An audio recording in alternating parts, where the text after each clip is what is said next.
Good morning, guys, and welcome to the Friday, June 14th episode of the MMAOB Daily Show with your host, as always, Adam Martin. Going to be taking you through the latest in MMA. I'm actually recording this podcast on Wednesday because I'm leaving to go on a couple of days vacation tomorrow morning, actually. So I decided to record this podcast early. You guys can watch this one Friday. I'll put it up. It'll be ready to go Friday. So I'm recording in the past, but for the future. And technically today is June 12th, but it will be June 14th by the time you guys watch that, and that will be my dad's birthday. So happy birthday, Dad. We don't always get along, but you're still my dad, so happy birthday, man. Guys, follow me on Twitter at MMAOB. Follow this podcast at MMAOddsbreaker.com and our YouTube channel. Follow me at SureDog.com, BJPen.com, MMAnews.com, and MMAratings.net. All those websites, check them all out. Today's a Bellator 222 preview, guys. So, again, I'm doing this podcast Wednesday, but today will be Friday when you guys watch this, and tonight will be Bellator 222. So, actually a pretty good card. I mean, for Bellator, this is probably one of their better cards of the year in a while. It's a tentpole event, so a lot of big names. Madison Square Garden, big venue. Good for Bellator, man. I think they put together a solid event here. And we actually have odds, too, so that's good. Odds for 6 fights. So let's get right into it, guys. I'm going to go from the top down, actually, this time. Usually we go bottom up for the UFC cards. I'll go top down for this one. I'm just going to use the best fight odds, whatever they have listed as the top, and then move our way down.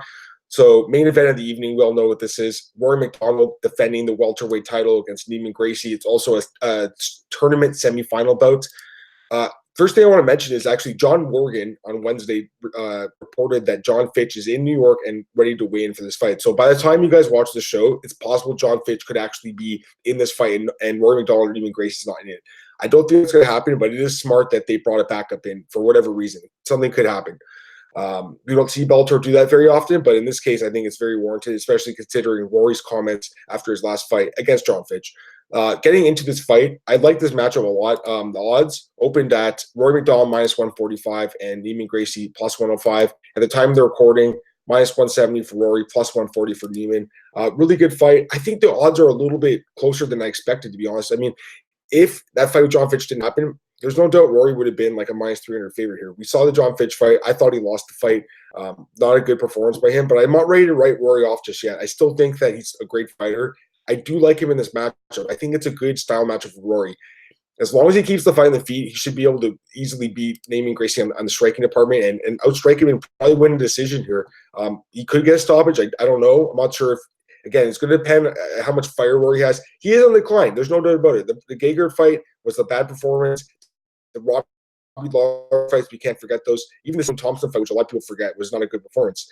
But he did beat Douglas Lima. He did beat Paul Daly. And in the John Fitch fight, arguably he won. Some people thought he won. I thought he lost, but it was still a close fight, no doubt about it. John Fitch is not a scrub. It's not a horrible performance. It was disappointing, though, considering the odds.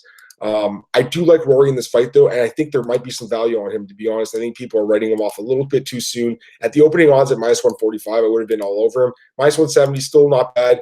We'll see what happens. I mean, again, by the time this podcast airs on Friday, this fight could be scrapped. I don't know what's going to happen. The John Fitch thing's very interesting, the fact he's weighing in. But as of right now, the information we have, I like Rory in this fight. Neiman Gracie's great. He's undefeated. He's submitting everyone. Looked great against Ed Ruth. Never fought someone like Rory MacDonald, though. This is a massive, massive step up for Neiman Gracie. I'm not saying he can't do it. He's a live dog, but I just don't see him winning the fight. I think Rory wins. And again, I think the odds are a little bit lower than I expected for considering the experience gap between these two guys in MMA. So give me Rory MacDonald here, minus 170. I like him in this fight. I like him in the spot. I think he wins the decision and defends the title and fights Douglas Lima. And maybe that's the spot to fade him. But I don't know if it's here. We'll see, though. I mean, I could be completely wrong. Maybe Neiman goes out, takes him down, submits him in the first round. I don't know, but I like Rory based on what I've seen from both guys during their careers. He's the more proven guy. He's the more well-rounded guy. He's the better striker, and I think he wins this fight. But again, it's an interesting fight. Co-main event. This one to me is a mismatch, to be honest with you. Light heavyweight bout between Lyoto Machida and Chael Sonnen. I like Machida a lot in this fight, and he's minus. Okay, so the opening odds minus 265 and for Machida and plus 185 for Sonnen. Right now, minus 365 for Lyoto, plus 275 for Sonnen. So I think the bettor's on the right track here. The odds makers opened Lyoto too low of a favorite. He should have been like a minus 350, minus 400. He'll keep getting steamed. I think there will be some action coming in on Chael. People do believe in him. some people will think Chael can get the takedowns here. I don't see that happening. Historically, Lyoto's been excellent at takedown defense. He's able to keep most of his fights on the feet. And as far as the striking goes in this fight, I mean, the gap is massive. Like, Lyoto's such a better striker than Chael Sonnen. Don't get me wrong, Lyoto's on decline. He is on a 3-fight win streak, but he is declining. The Eric Anders fight, he probably should have lost. The Rafael Carvalho fight, he probably should have lost. But we saw what he did to Vera Belfort. Chael Sonnen coming off a knockout loss to Fedor. He had some good performances before that against Wanderlei and Rampage, where he beat older guys with his striking. Improved striking, don't get me wrong. It was definitely improved, but again, it doesn't match what Lyoto can do. I like Lyoto a lot in this fight. I think he can TKO Chael Sonnen. We've seen Chael get finished before many times. And I think if Lyoto can land on him, he can probably get him to turtle up and just get TKO'd. So give me Lyoto Machida by knockout. I'm looking for that props yet, guys, but hopefully they come out. But yes, that's what I favor in this fight. Next up, a catchweight bout between Dylan Dennis and Max Humphrey. The catchweight's at 175 pounds. Dylan Dennis opened at minus 475 with Max Humphrey at plus 325. Now Dylan's at minus 800, Max at plus 500. So Dylan Dennis, he hasn't fought since the Conor McGregor Khabib Nurmagomedov incident. He actually hasn't fought since last April, where he made his MMA debut on the Frank Mir and Fedor card. He won by first round toe hold. The guy is 25 years old. He's young.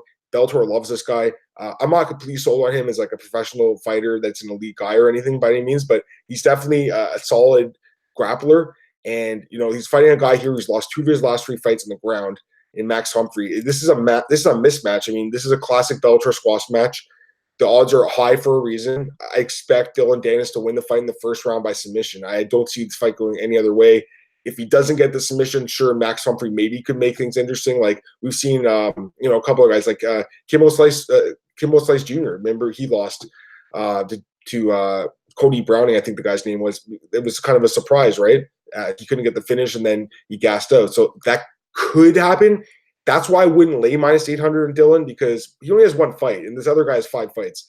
You never know. I wouldn't lay minus 800. There's no value there per se, but he's going to win the fight. So give me Dylan Dennis, first round submission, and I don't see the fight going any other way, although it's not really worth betting at these huge odds.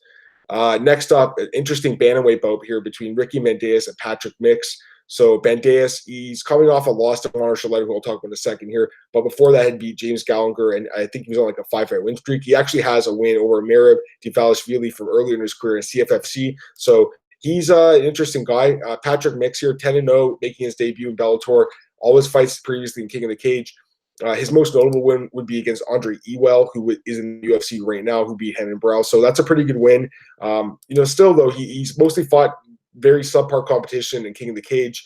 He's fighting a Ricky Bandeas here, who's a pretty underrated guy. I think most people don't really talk about him as a top prospect in Bellator, but I think the James Gallagher fight showed that he's really good. So he's an underrated guy. Oh, the odds I should mention quickly. Bandeas opened at minus 210 and Mix at plus 160, and the odds since then have dropped drastically. Ricky Bandeas minus 130, Patrick Mix plus 100. So not much belief here in Ricky Bandeas, and I'm a little surprised by that because the guy's more proven in Bellator. He's more proven at a higher level. Yes, he's not undefeated. Yes, he's lost a couple times, but again, against Nick Pace and against Juan Archuleta, those are not bad losses. Nick Pace, former UFC fighter. Juan Archuleta is really good. I'll talk about him in a second. I like Ricky Bandeas here. Minus 130. I think there could be some value on him, but again, Patrick Mix, undefeated, coming into Bellator. Who knows? This guy might be really, really good. I don't know. It's kind of like it's a favor or pass situation in my opinion, but it's a little risky just because this other guy, he's very unknown, and who knows, maybe he could surprise undefeated for a reason. But again, with that subpar level competition, I'm not ready to put money on him. For me, it's a favorite or pass situation, not a dog pass situation. So I'd take Bandeas. And at minus 130, I mean, it's very tempting. Next up is a featherweight bout between Juan Archuleta and Eduardo Dantas. So I actually thought the fight was a bantamweight, but because of the short notice, it's a featherweight. So the fight was booked like 2 weeks ago, I think. Great fight. I like this a lot. Juan Archuleta is really, really good. I wrote about in several of my preview pieces for this card that I think he's probably the most underrated guy in Bellator right now. No one really talks about him as a top prospect by any means. He's not really a prospect, I guess. He's 31, but he's still not like a household name.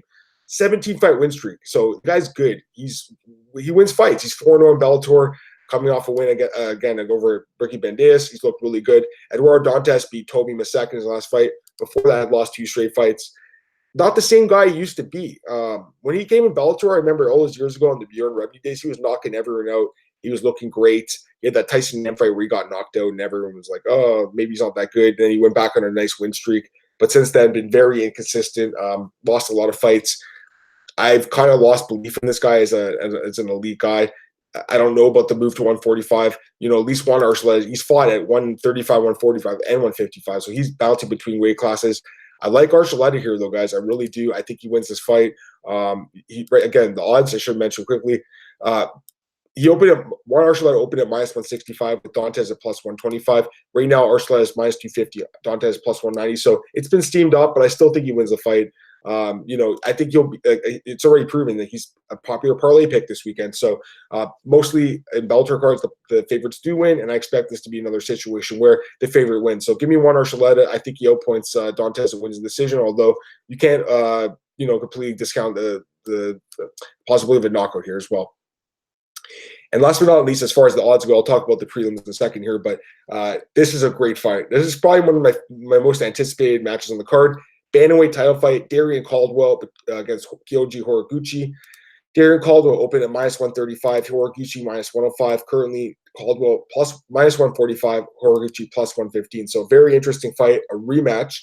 These guys fought at Rise in New Year's Eve. Horiguchi won by submission. So a rematch here in the States in a cage. That fight was in a ring. Caldwell, a great fighter. He's actually Bad Boy sponsored. One of the few guys there are Bad Boy sponsors. So I love the guy, but I don't know about this one, man. I think I think he got his fight. This guy's amazing. A 12-fight win streak right now. He just actually knocked out Ben Nguyen in Ryzen, so he's fought since then. Caldwell has not fought since the fight, so Horiguchi stayed very busy. He's looked unbelievable in Ryzen, knocking everyone out. The guy's amazing talent. UFC made a huge mistake letting this guy go. Yeah, we know the flyweight division's dead, basically, but who would want to see Horiguchi against Henry Cejudo? That would be an amazing fight. Hey, Bellator and Ryzen have him now, so good for them. The guy's amazing talent. He's really, really good. Caldwell's great. Don't get me wrong. He's lost before against Joe Tarmanglo by submission, came back and made adjustments and won the rematch. Maybe that's what people are banging on here, but to me, there's value here in Kyoji Horiguchi at plus 115. I don't understand why he's the underdog on such a long win streak, considering he just beat Caldwell. I don't get it. To me, it's strange. I don't know. There must be something I'm missing here. To me, there's crazy value on Kyoji Horiguchi. So my underdog pick of the week is Kyoji Horiguchi. To me, it's a no-brainer. You have to make a bet on him at plus 115. You absolutely have to. There's just value on him. He should be a favorite in this fight. He should probably be minus 200. So to get him at plus 115, there is value on Kyoji Horiguchi. I highly recommend making a bet on him. If he loses, it's okay, because to me, there's value. There's a lot of value here. I don't think he's going to lose, though. I think he will win the fight. Probably wins by submission again, maybe by knockout. But I expect him to win and become the Bellator bantamweight champion against Darrion Caldwell in what should probably be one of the best fights tonight. So to me, a very good card. Like I said, one of Bellator's best cards. But that's not it. There's a lot of prelims on this fight on this card worth mentioning. So let's get right into them. A featherweight bout between Aaron Pico and Adam Borics. Aaron Pico, I mean, what can we say about this guy? 22 years old, the phenom, but really disappointing in Bellator. I mean, 4-2 record. He's been knocked out by Henry Corrales. He got finished by Zach Freeman. He knocked out Leandro Higo, which was a good win. Knocked out some other guys that aren't that good. I still think the guy's a great prospect, but I really hope he fights smart here. I hope he uses his wrestling a little bit more. He doesn't need to go and stand and bang with guys like he has been. Taking Adam Borics here from Hungary, 25 years old. He's actually 3-0 in Bellator. He's 8-0 in his career. Hasn't really beaten anyone worthwhile, but he's finishing most of his opponents. He does have submission ability. It's an interesting fight. There's no odds on this one yet. Maybe they won't come out, but I think the books might want to protect themselves on this fight. We'll see. But, I got to go with Aaron Pico here. I still believe in the guy. I still do believe in him, despite all the losses. I was never super sold on him as like a super prospect or like a future champion, but I did think he had a lot of potential. I still do. I still think he's going to be good, but we have seen a lot of holes in this game. So I'm going to go with Pico here. I think he probably gets the knockout here, but depending on the line, I don't know if it's worth betting on just based on his last couple performances. There's a women's fight here between Heather Hardy and Taylor Turner. Heather Hardy 2-1 record, coming off a win over Anna Joliton, but before that got knocked out by Christina Williams. She also beat Alice Yager. Good boxer, of course. 237 though, so she's getting up there in age. but she's fighting someone, Taylor Turner, who's 36. So she's actually lost 4 straight fights. Yeah, I mean, to me, this is Bellator trying to get Heather Hardy a win, get her back on track. She probably wins this fight. No odds for this one yet, but we'll see. Also, there's another women's fight here that's kind of interesting. Valerie Loreda versus Larkin Dash. So there was a lot of talk about this one. First off, Loreda, very, very popular on social media. I'll just say that. Check out her Instagram. 20 years old. She's a Taekwondo champion. She beat Colby Fletcher in her debut in Bellator by knockout. That was earlier this year. She looked good in that fight, but I'm not totally sold on her as a super prospect yet. And Dash, 20 years old, no fights, no pro fights. She does have some amateur experience. She was being talked about because she's a Hooters waitress, and they're like, Hooters waitress fights Taekwondo champion or whatever. So I don't know about this one. Another mismatch, kind of a weird fight, but yeah, I would take Loreda to win. It was booked on short notice, so strange, but I like Loreda to win this fight. Just going down, there's some other fights worth mentioning here. Mike Kimball returns. Mike Kimball, he had, what did he have here? Pulling his record out. Yeah, he had that crazy win over Jeffrey Thin and then Alex Potts, and then he got finished by John Duman in his last fight. So still a good prospect, 23 years old, but coming off a submission loss. And then he's taking on this guy, Sebastian Ruiz, 22-2 out of Peru. Don't have his age here on Sherdog. He's fought in TKO a couple times. He actually fought against Jesse Arnett. So he's fought a couple guys worth mentioning, but I still got to go with Mike Kimball here. What else? Haim Gonzalez returning. So Haim Gonzalez, 10-6. Guy's been around forever. So this guy's actually interesting. He's fought Ryan Couture. Since he fought Ryan Couture in November, he's actually went back-to-back fights by submission. This guy's been around a long time. He actually fought Jacare in Jungle Fight, back in 2006. And he also fought Carlos Newton in the Israel versus Canada Fighting Championships in 1998 and lost that fight too. So this guy's been around a long time.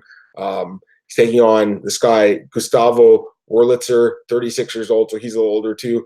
22 and 1 no contest. Very strange record there. A lot of losses, of course. He's been around a long time too, since 2002. Who's he fought worth mentioning? Goiti Yamuchi, he lost to him. Really hasn't fought anyone notable, which is surprising considering all the fights he has. Fought Armin Suzuki, and he's in the UFC now. I guess he's worth mentioning. But yeah, I don't know. An interesting fight, though. 2 veterans of the sport. But yeah, I think Gonzalez, just based on his experience in Bellator. What else? Oh, this is another one. Phil Hawes comes back. Phil Hawes, another guy who was highly touted as a big prospect. Megatron, they call him. 4-2 record. But back-to-back losses now against Julian Marquez. Got knocked out of the Contender Series in 2017. Also got finished by Lewis Taylor in WSOF.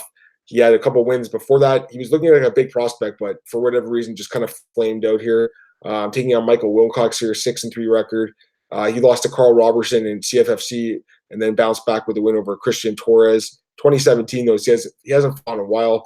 Got to go with Phil Hawes here just based on the name, the pedigree, but he's not a guy really to be trusted, although, again, we don't have odds for this fight. And then there's a couple other fights with guys with pictures on Sherdog. I don't really know them, though. So check it out. There's a lot of fights in this card. 18 fights. Definitely some interesting fights. I love the main card, though. I think it's a really good main card. 6-fight main card, so it's going to air into Zone. I can't watch this one live because I'll be away that day, but I will definitely check it out when I'm back home. It should be a good card, guys, and we'll see what happens as far as the MacDonald Gracie fight. Who knows if John Fitch enters that fight instead? But as of right now, I'm just going through the odds again and who I like. I like MacDonald. I like Machida. I do favor Danis. I like Mendeus. I like Archuleta. And for a dog pick, my dog pick of the night, Kyoji Horiguchi plus 115. I think there's value there. So check that out, guys. Check that card out. It should be a good one. And I think that's what I want to talk about today. Again, you guys will be watching this preview on Friday. I'll be gone Thursday morning, so I won't be around, but I appreciate you guys sticking through me for the week. We made it to Friday, guys. We made it to another weekend, so congratulations, everyone. We made it to the weekend. Again, follow me on Twitter at MMAOB. Follow the podcast on MMAOddswarrior.com. Check out our YouTube channel. Please subscribe. Please like. Please share. Check me out at Sherdog.com, BJPen.com, MMAnews.com, and MMArings.net. Guys, have an amazing weekend. I will be back Monday talking about my trip and talking about whatever happened over the weekend in the crazy world we called MMA, and of course, recap this really good Bellator 222 card. Guys, have a great weekend, and I'll talk to you guys very soon.